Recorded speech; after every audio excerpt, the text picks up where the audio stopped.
يا جماعة تشوفون هذه البنت مع زوجها، والله العظيم حياتهم قصة حب عابرة للقارات.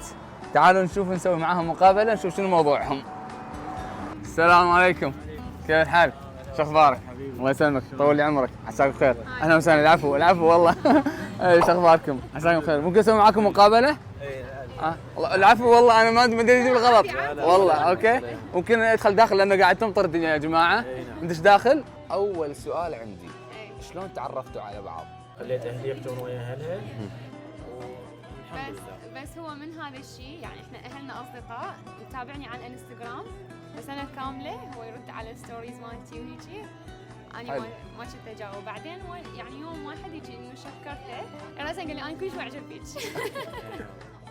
شنو اللي خلاك تتركين اهلك، امك وابوك واخوانك واخواتك والبلد اللي تربيتي فيه وتتزوجين شخص ما تعرفين عنه اي شيء؟ اوكي اول شيء يعني انا اخذت الامان من اهلي، اني بعدين من تعرفت عليه شفت كل شيء عنده صح، كل شيء صح لدرجه انه شيء مخيف. هو حنون، يهتم، طول الوقت موجود، يسال، هي تيك كير اوف مي الله. و2019 ترى انا ما انتبهت على كلامك الصراحه، شفت الاكل قدامي يا جماعه والله كان جيمر.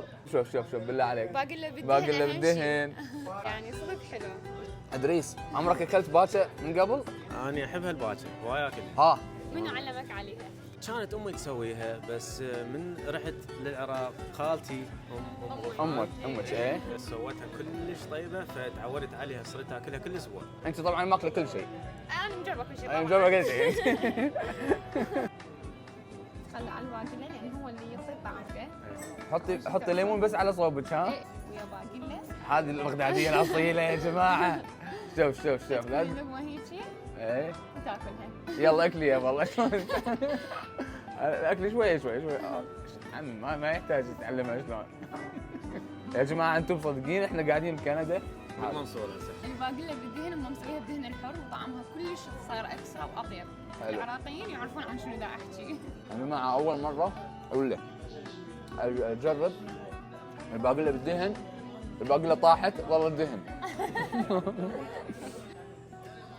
بسم الله. شوي طيب والله.